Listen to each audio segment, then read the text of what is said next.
ನಮಗಾಗಿ ಸಿನಿಮಾದ shooting complete ಮಾಡಿಕೊಂಡಿರೋ Radhika Kumaraswamy ಮತ್ತೊಂದು ಸಿನಿಮಾ ನಿರ್ಮಾಣಕ್ಕೆ ಮುಂದಾಗಿದ್ದಾರೆ. ಚಿತ್ರಕ್ಕೆ ಐ ಹೇಟ್ ಡಾನ್ಸ್ ಅನ್ನೋ ಟೈಟಲ್ ಫೈನಲ್ ಆಗಿದೆ. ನಮಗಾಗಿ ಸಿನಿಮಾ ನಿರ್ದೇಶನ ಮಾಡಿರೋ ರಘುರಾಮ್ ಐ ಹೇಟ್ ಡಾನ್ಸ್ ಚಿತ್ರವನ್ನ ನಿರ್ದೇಶಿಸಲಿದ್ದಾರೆ. ಈ ಚಿತ್ರಕ್ಕಾಗಿ ಬಾಲಿವುಡ್ ನಟಿ ಮಾಧುರಿ ದೀಕ್ಷಿತ್ ಬರ್ತಾರೆ ಅನ್ನೋದು ಈಗಾಗಲೇ ನಿಮಗೆ ಗೊತ್ತಿರೋ ವಿಚಾರ. ಆದರೆ ಇದೀಗ ಚಿತ್ರತಂಡ ಹೀರೋ ಹುಡುಕಾಟದಲ್ಲಿದ್ದು ಕಲಾವಿದರ ಪಟ್ಟಿ ಸಿದ್ಧವಾಗ್ತಿದೆಯಂತೆ. ಬಾಲಿವುಡ್ ಅಲ್ಲಿ ಸಾಕಷ್ಟು ಅಭಿಮಾನಿಗಳನ್ನು ಹೊಂದಿರುವ ನಟಿ ಕಂಗನಾ ನನಗೇನೂ ಅವಕಾಶಕ್ಕೆ ಕೊರತೆ ಇಲ್ಲ ಅಂದಿದ್ದಾಳೆ. ಜೊತೆಗೆ ಈ ಸಮಯದಲ್ಲಿ ಮದುವೆ ಬೇಕಾ ಅಂತ ಪ್ರಶ್ನಿಸಿದ್ದಾಳೆ. ಸಿನಿಮಾದಲ್ಲಿ ಸಾಕಷ್ಟು ಅವಕಾಶಗಳು ಹುಡುಕಿಕೊಂಡು ಬರ್ತಾ ಇರುವ ಸಮಯದಲ್ಲಿ ಮದುವೆ ಯೋಚನೆ ಮಾಡಲ್ಲ ಅಂದಿರುವ ಕಂಗನಾ ಚಿತ್ರರಂಗದಲ್ಲಿರುವವರನ್ನ ಮದುವೆ ಆಗ್ಲಾರೆ. ಯಾಕಂದ್ರೆ ನಟರನ್ನ ಮದುವೆಯಾದ್ರೆ ಯಶಸ್ಸಿನ ವ್ಯತ್ಯಾಸಗಳು ಬದುಕಲ್ಲಿ ಬಿರುಕು ಪ್ರಾರಂಭ ಆಗುತ್ತೆ.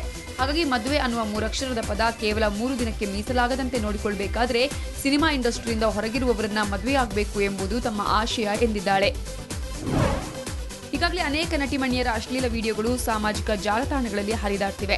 ಈ ಸಾಲಿಗೆ ವಿಶ್ವರೂಪಂ ಹಾಗೂ ಉತ್ತಮ್ ವಿಲನ್ ಖ್ಯಾತಿಯ ಫಾರಿನ್ ನಟಿ ಪೂಜಾ ಕುಮಾರ್ ಸೇರ್ಪಡೆಯಾಗಿದ್ದಾಳೆ.